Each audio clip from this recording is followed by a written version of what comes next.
Hi, welcome to my YouTube channel Sandeep Kumar Vlogs. रात का सन्नाटा चारों ओर फैला हुआ था।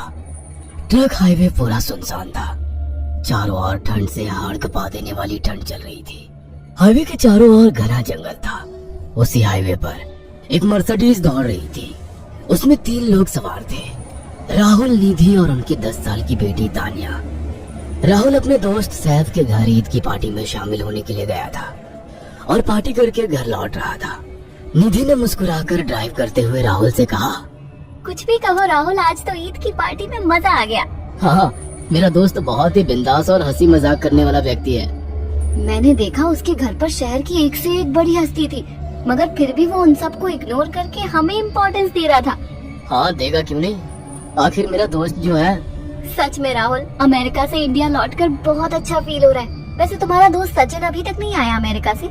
निधि की बात सुनकर राहुल चौंक कर बोला, ओह शिट यार, उसका फोन आया था कि वो इंडिया आ रहा है। उसने बोला था कि मुझे एयरपोर्ट पर पिक कर ले। निधि बहुत नाराज होगा वो। कोई बात नहीं, उससे बोल देना कि तुम्हें बिल्कुल याद नहीं रहा, और फिर तुम्हें सैफ की इनवाइट की हुई ईद पार्टी में भी तो शामिल होना था। निधि ने इतना बोला ही था कि उसकी बेटी तानिया ने अपनी माँ की ओर देखकर कहा, मुझे भूख लगी है माँ, और प्यास भी। तानिया की बात पर निधि ने बुरा सा मुंह बनाकर उसकी ओर देखकर कहा, पार्टी में तो इतना खाया था तुमने, फिर भी भूख लगी है। निधि की बात पर तानिया ने मासूम सा चेहरा बनाकर कहा, कोई बात नहीं मम्मी, मुझे पानी ही पिला दीजिए। कितनी बार बोला है मुझे मम्मी मत बोला करो। पानी अभी नहीं है, आगे जाकर कोई शॉप पड़ेगी तो बोतल खरीद के दे दूंगी।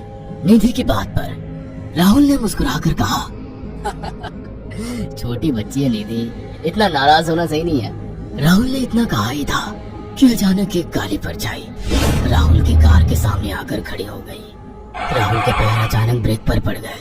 गाड़ी तेज रफ्तार में थी। ब्रेक अचानक लगने से पलटते पलटते बाल बाल बची थी। राहुल के चेहरे पर भयानक ठंडी में भी पसीने के बूंद टपकने लगे। वो दोनों कार से बाहर निकल आए।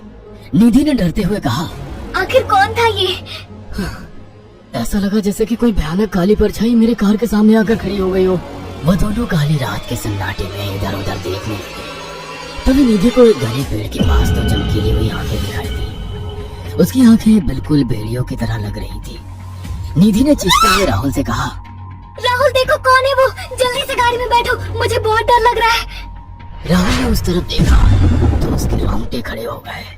वो दोनों गाड़ी के अंदर बैठने ही वाले थे कि अचानक एक अजीब सा चेहरा वाला भयानक सा आदमी बिजली की रफ्तार से उनके सामने आकर खड़ा हो गया। राहुल ने देखा कि उसका चेहरा बिल्कुल सड़ा हुआ था और उसकी आंखें भेड़िए की तरह चमक रही थी। उसके लंबे लंबे बाल उसके कंधे तक आ रहे थे और उसके दांत भेड़िए की तरह बाहर की ओर निकल रहे थे। हाथों की जगह नुकीले पंजे थे। राहुल को देखकर अजीब से अंदाज में हंसने लगा, मगर जैसे ही राहुल की नजर उसके कपड़ों पर गई, राहुल की आंखें फटी की फटी रह गई। वो आगराते हुए बोला, भाईजान, भाईजान, मुझे माफ कर दो, मुझे छोड़ दो। राहुल ने इतना कहा ही था कि अचानक उस अजीब से देखने वाले भयानक आदमी ने अपने पंजों से राहुल की गर्दन कसकर पकड़ ली और एक ही सेकंड में उखाड़ कर जमीन पर फेंक दी। राहुल के धड़ से लाल रंग का खून का फुहारा फूट पड़ा। इस भयानक मंजर को देखकर निधि के गले से एक जोरदार चीख निकल गई। निधि इससे पहले भागती कि अचानक उस भयानक देखने वाले आदमी ने निधि को पकड़ लिया और अपने नुकीले पंजे उसके पेट में गड़ा दिए और उसकी अतड़ियां बाहर निकाल दी। निधि के एक दिल दहला देने वाली चीख सन्नाटे को चीर गई। अचानक हवा का एक बवंडर उठा और वो भयानक सा दिखने वाला व्यक्ति देखते बवंडर के साथ गायब हो गया। तानिया ने डरते डरते निधि के मोबाइल से पुलिस और सैफ को बुला लिया और कुछ ही देर में वहाँ चारों ओर पुलिस की गाड़ियां थी। पुलिस ने राहुल के दोनों दोस्त सैफ और सचिन को वहीं बुला लिया। इंस्पेक्टर अर्जुन ने दोनों से कहा, मैंने ऐसी हत्याएं अपने करियर में कभी पहले नहीं देखी। ये काम तो ना किसी जानवर का लगता है, ना ही किसी इंसान का। सचिन कपकपाती हुई आवाज में बोला, आप कहना क्या चाहते हैं? कुछ कह नहीं सकता। जिस किसी ने भी इन दोनों को मारा है उससे एक बात तो साबित होती है कि वो इन दोनों से हद से ज्यादा नफरत करता था। अब सारी सच्चाई तो ये बच्ची ही बता सकती है। इतना बोलकर इंस्पेक्टर अर्जुन तानिया के पास चला गया। जो बेहद डरी हुई थी। तानिया ने आंखों देखी सारी घटना इंस्पेक्टर अर्जुन को बता दी। तानिया की बात सुनकर इंस्पेक्टर अर्जुन कंफ्यूज चेहरा लेकर मोबाइल पर किसी से बात करने लगे। सचिन इंस्पेक्टर के पास आ गया और सैफ भी डरता हुआ इंस्पेक्टर अर्जुन के पास आकर बोला, क्या हुआ इंस्पेक्टर? तानिया ने क्या बताया? उसने जो बताया वो काबिले यकीन नहीं है। उसकी बात पर किसी भी तरह से यकीन नहीं किया जा सकता। फिर भी कुछ तो बताया इंस्पेक्टर। हाँ, उस बच्चे के मुताबिक एक भूत ने निधि और राहुल को बड़ी बेदर्दी से मारा है।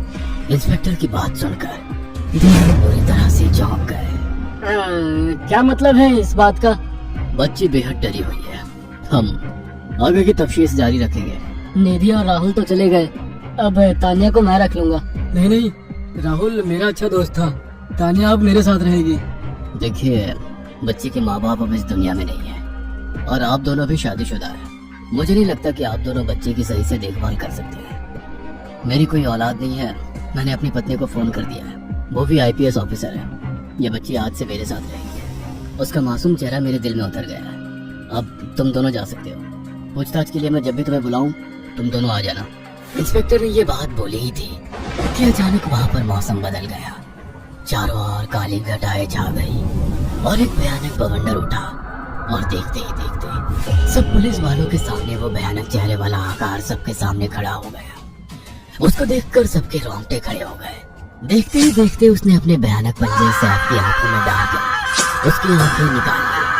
सैफ ने चीखते हुए वहीं दम तोड़ दिया। उस भयानक आदमी को देखकर सचिन उसके पैरों पर गिर गया।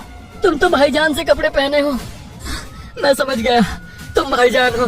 मुझे माफ कर दो भाईजान, मुझे यहाँ से जाने दो। मैंने कुछ नहीं किया था। वो भयानक चेहरे वाला गुर्राते हुए बोला, बता इन सबको कि ये सब इतनी भयानक मौत क्यों मरे। सचिन दौड़ता हुआ इंस्पेक्टर अर्जुन के पास गया और बोला, मैं जानता हूँ इसने इन तीनों को क्यों मारा। इसका नाम भाईजान था। जब ये जिंदा था ये किसी का भाई किसी की जान था। बहुत साल पहले ये हम सबका बहुत अच्छा गहरा दोस्त और बिजनेस पार्टनर था। ये सबकी बहुत मदद किया करता था। इसकी प्यारी सी बेटी थी तानिया, जो इस वक्त कार के अंदर बैठी हुई है। ये इसी की बेटी है। भाईजान अपने सारे पैसों से एक बहुत बड़ा हॉस्पिटल खोलना चाहता था जिससे गरीबों का मुफ्त इलाज किया जा सके, मगर हम तीनों इसके लिए तैयार नहीं थे।